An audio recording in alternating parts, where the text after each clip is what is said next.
Hi.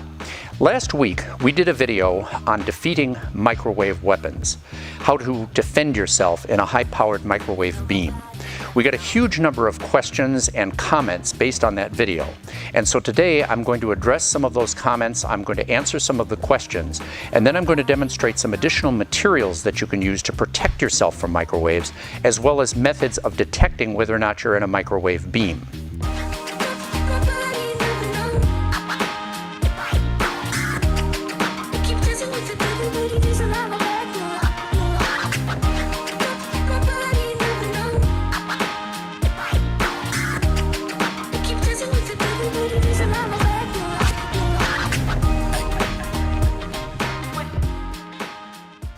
Now, the first thing I was asked to address is the fact that the machine that we're using to generate the microwaves for these demonstrations is dangerous, and indeed it is dangerous. Low-powered microwaves are not dangerous. We're surrounded, we're bathed in high-frequency radiation all the time, from cell phones to baby monitors to wireless systems. But those frequencies will not ionize your DNA, they will not cook you. However, high-powered microwaves are dangerous. I mean, that's why they make them into weapons. Duh. It's also why they have safety interlocks on microwave ovens so that you don't operate them with the door open. But even though microwaves in high energies are dangerous, the voltages used to drive the machine are potentially deadly.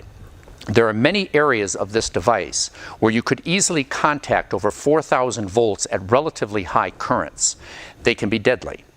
And in addition to that, there is a capacitor inside of there that will store energy, so that even after you've unplugged the unit, it will retain a dangerous level of charge for some time. Now, the capacitor used in microwave ovens is a little unusual in that it includes an internal dump resistor, effectively converting that high voltage charge into heat, rendering this thing safe within a few tens of seconds and certainly less than a minute. But that is the exception, not the rule. Most high voltage capacitors do not have that feature and can retain deadly levels of electrical charge for long periods of time. You gotta be careful. In addition, the cavity magnetron also can be hazardous. If you look at the little stub antenna that's coming out of the end that radiates the beams of microwave out of the end of that cavity magnetron tube, you'll see right near the base of that antenna a little pink ceramic ring. That is made up of beryllium oxide, and if it's intact, it's relatively safe. But if you abrade it, or you break it, or God forbid you machine it, you can generate particles and dust, and if you inhale that or you ingest that, it's extremely toxic. So you want to be careful when you're manhandling one of these devices. Bottom line is, this is dangerous, and if you're not comfortable with dealing with the high voltages or the electric circuitry, don't do this. Or at least find somebody who is competent to do this to shepherd you through the process of building something like this. The point of these videos is to keep you safe, so we don't want to endanger you with the equipment. So now let's move on to the testing. Now, keeping in mind safety, we did not include a switch on this so that we would have a visible means of determining if it's on or off. It's just another little safety backup. I'm going to plug this in, and then we're going to show that this is in fact producing microwave radiation by making this fluorescent tube glow. You can see not only does it glow very intensely in the beam, but you can also see that it diverges very rapidly. So the intensity is very high near the horn, but it spreads out very quickly before it reflects off the metal door. This is important because a number of people commented on the fact that our little device is nowhere near as powerful as a weaponized microwave system. That's true, but in fact that's probably not relevant to the testing because we're putting out 1,200 watts of power out of the end of this horn, and that equates to about 20 kilowatts per square meter. All electromagnetic radiation diverges. It's just a physical fact. And in addition, if you're using a microwave weapon as sort of a crowd control device, you're going to be spreading the radiation out over many square meters. So for a weaponized system to be able to match even the power level of this, it would have to be extraordinarily powerful. So this is probably within an order of magnitude of the same intensity levels of a weaponized system. So now that we've got this thing ready to go, let's see if we can block the radiation with a variety of different materials. Now you can see that this obviously glows like this. Let's see what happens if we put a piece of wood, 3/4 inch plywood, in front of the beam, like this. Now you can see that it glows, and you can see that it still glows. The wood does not block the radiation. Now wood contains water, and water as a dipole molecule will actually flip in the electromagnetic field and absorb some of the energy. It will attenuate the beam, but there isn't a lot of water in plywood. And even though a high frequency, millimeter wavelength weaponized system will be even more attenuated by water, the fact that this doesn't work at all at this wavelength, probably not a good way to protect yourself. Now another option is this material. It's the same stuff we built the poster board out of. It's a corrugated plastic material that's often used as a waterproof alternative to cardboard. And if we make the tube glow like this and place this in the beam, it doesn't do anything. Now, if we replace that with a very heavy piece of fiberglass, this material is so strong, it's an epoxy fiberglass composite, that it will stop a number of different calibers of bullet.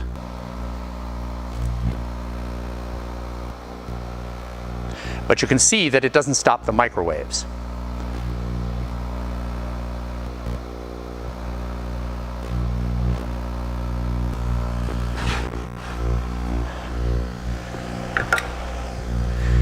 The reason none of these materials block the microwaves is because, other than the example with water, which has a polar molecule that can flip back and forth and convert the energy into heat, none of these other materials include any kind of free polar molecules that can interact with the beam. And because they are not electrically conductive, they will not reflect the beam either. It will transmit right through them. So what happens if we get something that is electrically conductive?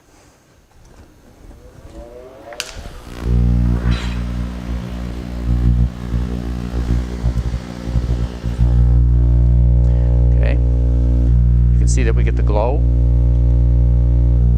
and we also get the glow.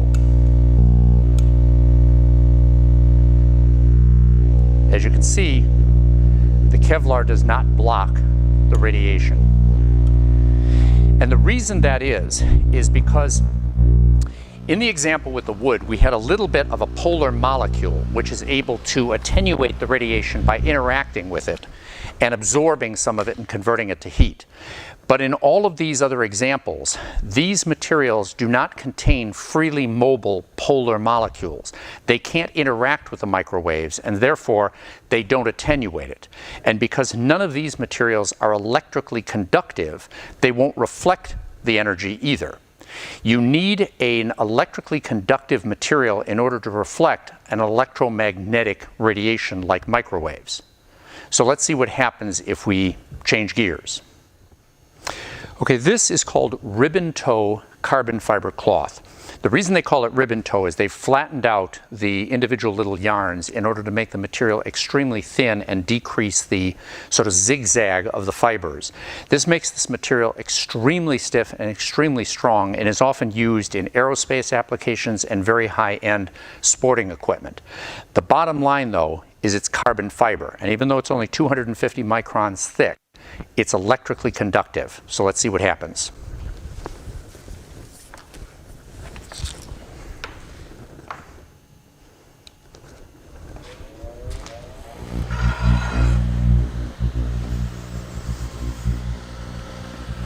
Now, as you can see, the beam in front, but nothing in back.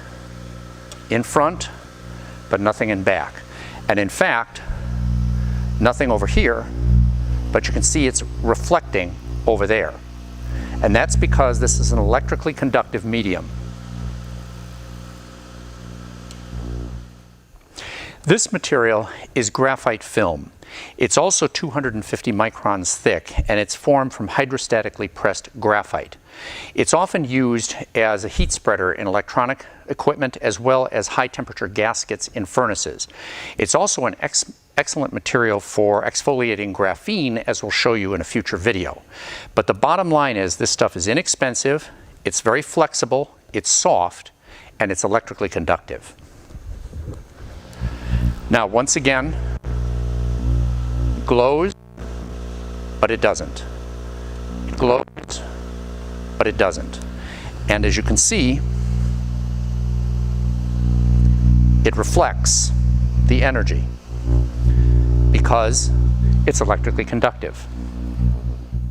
Now, a lot of people asked us whether or not there would be a way for them to protect a room, either in a home or an apartment, from electromagnetic radiation, including microwaves. And there actually is a good way to do that, taking advantage of the idea that a conductive layer, electrically conductive layer, will block the microwaves and other radio waves. So what you can do is you can purchase this material. We use this in a lot of our projects. It's rigid polyurethane foam insulation. And you can get it in huge sheets at big box stores. It's inexpensive. And it has a thermally conductive barrier in the polyurethane foam. But to enhance its thermal barrier effect, it has a sheet of aluminum on one surface that acts to reflect thermal infrared, increasing the insulation properties. But the aluminum is electrically conductive. So let's see what happens with this in a microwave beam. All right, let's see what we got. A lot of power, no power. A lot of power, no power.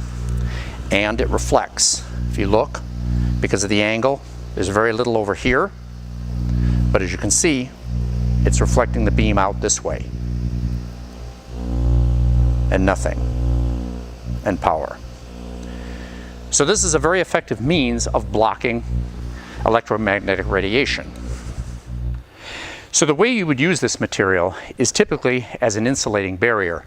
You would cut it into segments that would then be placed between the studs in a stud wall.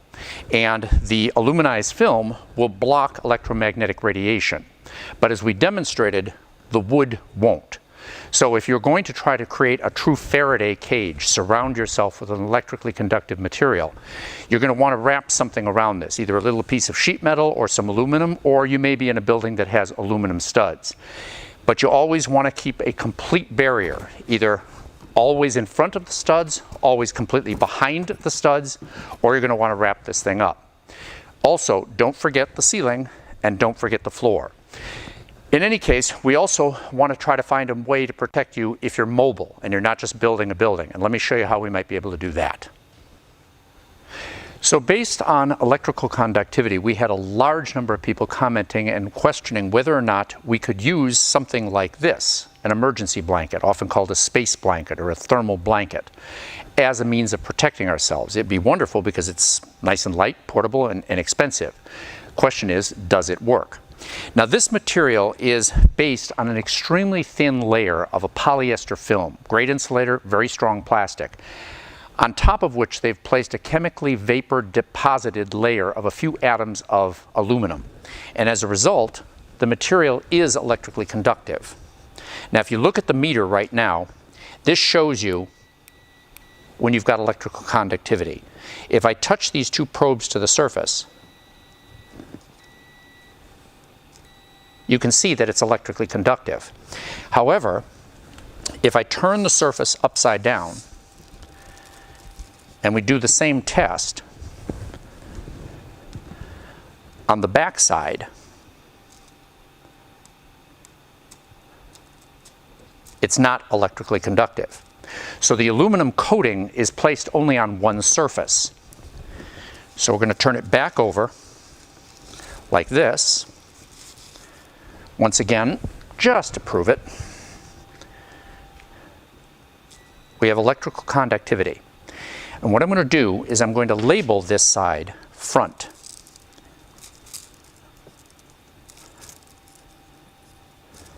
And I'll explain why I did that. Is that spelled right? Yeah. Okay. Don't. Oh, I Don't. have to. I don't Okay. have to. No, I no. don't have to, but If as you- long as it's a no, right? Yeah. Yeah. Okay. So that is right. That will be actually funny. You got to put that. Is that spelled right? Front. You know. Yeah. No. Yeah. I'll decide if it's funny. All right. So let's go ahead and install that in front of the projector and see if this will block the radiation.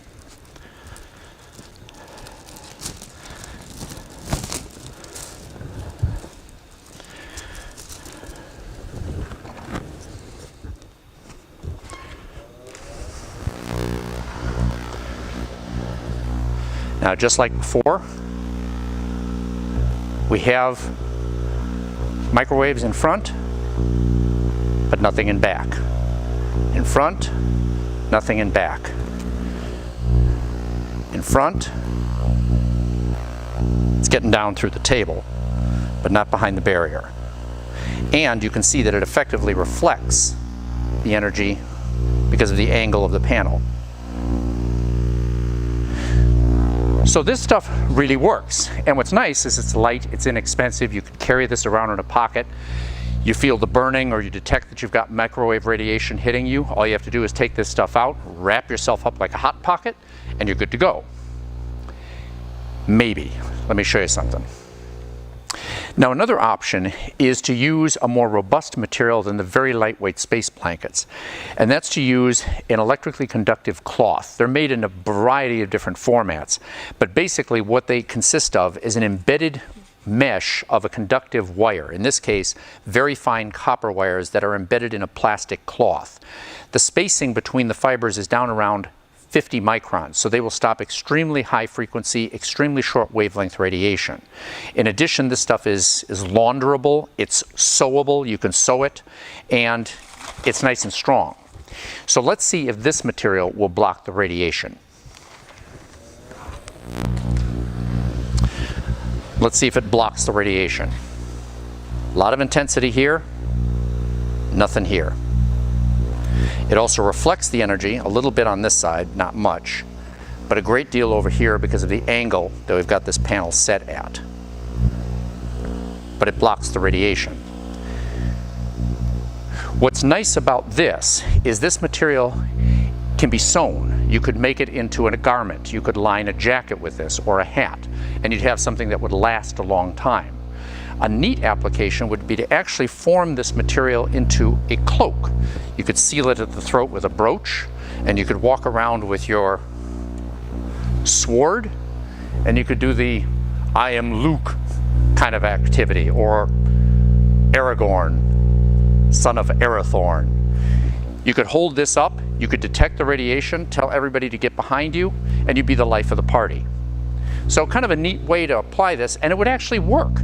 So kind of a fun way to use technology against technology. The problem is, if you're walking around in a crowd with one of these tubes, you're probably going to get it broken. It's fragile, it's large, and that's one of the problems of using this out in the open rather than in a lab. So let me show you how we dealt with that. So we got a lot of suggestions or questions from people as to whether or not we could develop a method of detecting the beam that's a little bit better than carrying around a fluorescent tube. And I think I came up with a pretty good solution. This is our old polycarbonate riot shield that has a aluminum grid on the front of it that blocks the microwave radiation.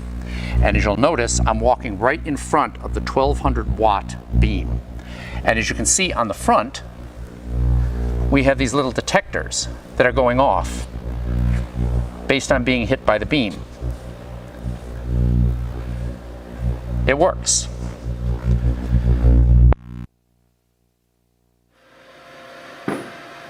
Now the suggestion was made that we should use LEDs, maybe take advantage of the electric field that's built up in the conductive layer in order to drive an LED detector. The reason I stayed away from that is because LEDs pose a couple of challenges there. First of all, an LED wants to run on polarized output, either continuous wave or pulsed DC, and this is generating an AC current. In addition, LEDs have a rather narrow voltage range of operation. Too low, they don't work, and not much higher, and you damage them. So because of that, I decided instead to use neon bulbs. These are little neon indicator lights. The same thing you put on the front of an instrument that you could hook up to AC in order to show that the power is on. What's nice about these things is they're super robust. These could be blasted with 10,000 volts and they'll still continue to work. In addition to that, they work on AC, and these devices do not require any kind of controlling electronics because the tiny little leads that extend out of the bottom that you'd normally hook up to a power supply act as antenna. So you don't need to have any kind of electrical connection to the grid or the material that's blocking the radiation. That's convenient if the grid is buried between, say, two layers of poster board, as we demonstrated last week, or if it's embedded in plastic, like the protective cloth. You can't access that voltage. But this gives me an opportunity to talk about a little science. Incandescent bulbs and candles and hot bodies will generate non-polarized light. But almost any kind of electromagnetic radiation generated by man has some degree of polarization because the source is not radially symmetric. There generally tends to be an asymmetry to the source. So the radiation is going to tend to be polarized, with the electric field either going vertically, like this, or horizontally, like this, or some mixture of the two. But there's a tendency for it to be primarily polarized in one direction. When the antenna of these bulbs are lined up with the polarization field, we get a lot of output. But if they're cross-polarized, we don't. Let me demonstrate what's going on there. Now, if you look at this board, I have 4 of these neon indicator lights with their leads lined up with the axis of the bulbs. And if I turn on the device, you can see that only the bulbs that have the leads vertical are producing any kind of glow. Now, if I get it really close, I can cause even the ones with the horizontal axis to glow, because this isn't purely polarized, but there is definitely a preference. And because you don't know if a weaponized system is going to be polarized vertically or horizontally, and it probably will be one way or the other, a cure for that is to simply bend one of the leads at right angles to the other lead. So it's operating a little bit like an inverted V dipole for you radio people. As a consequence, there's always a wire lining up with the field. And now they all interact at the same distance. Pretty neat and very compact. And when you can buy these things for about 50 cents a piece in quantity, it's a great solution. But as you can see, as I get far enough away, eventually they die out. So this can really only detect relatively intense field, just like the fluorescent bulb. And you might think, all right, so what's the point? If it's going to be intense enough a field that I'm going to be able to detect it because I'm getting burning in my skin, does this have any value? And I think it does. Because if you're in a very complex environment, a lot of activity going around, you may be distracted. In addition, you may be in bright sunlight, you may have allergies, you might be exposed to a chemical weapon. Well, nothing is going to make these bulbs go except for the microwaves. So not only would it be a reminder that you might be in a microwave beam, but it's also a great way to document that you've been in a microwave beam for future reference. If you want more sensitivity, there's a way to do that, though, and let me show you that now. Now, this is a field strength meter. It's used by radio technicians in order to determine polarity, as well as the energy or the amount of intensity you have in radio frequency emissions. It's really nice because it also gives you the amount of power being generated in millivolts or volts per meter. And this is a great method if you wanted to detect, or if you're even getting close to any kind of microwave energy. This would work from, a mile away. It would be very effective. The only downside in using a device like this is the fact that it is expensive. They start at a couple $100s and go up from there. So unless you really think you need that extra level of sensitivity, you might not want this. Or if you want to get into radio, it's a great thing to have. It's a great excuse to get a new tool. There is a lower cost alternative that I discovered in doing some of the temperature readings, and that is to use an IR thermometer off-label. Basically not the way that it's designed to be used. You can get these at a big box store for like 20 bucks, so it might be a good solution. Let me show you how these things work and how it operates in this regard. So let's see if it works.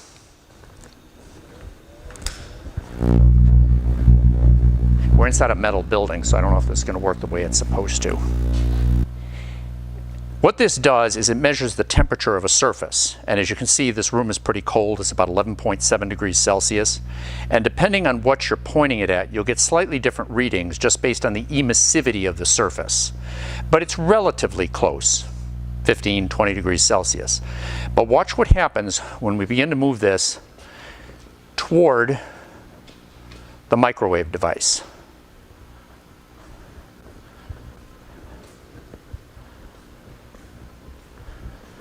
You can see that the temperatures are getting kind of crazy.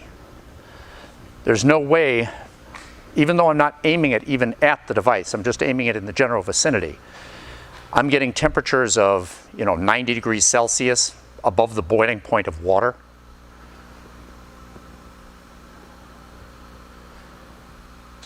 So this is a neat method that you can use in order to detect whether or not you've got some microwaves around, and it's inexpensive. The one problem with using a device like this in this format is obviously if you whip this out and you aim this at what you think is a microwave device, you might create a little bit of tension in the people around you. So you might be able to find a device that doesn't have quite the same threatening format, but the idea is the same. It's an inexpensive way to be able to detect if you've got the microwaves at an intensity that doesn't hurt you. So hopefully you found what we've been doing here useful. And I really hope that you never really have to use this information, but the world is getting pretty crazy, and there may be an opportunity at some point for you to look back on this and be able to take this information and help keep yourself safe. And if you like what we're doing here, both with the safety issues that we've covered with microwaves, as well as the broad range of topics that we cover, please consider subscribing to the channel, because the bigger we get, the more YouTube will distribute this information to more people, and that's good for everybody. So I want to thank you very much for watching. You stay safe, take care, and have a wonderful evening.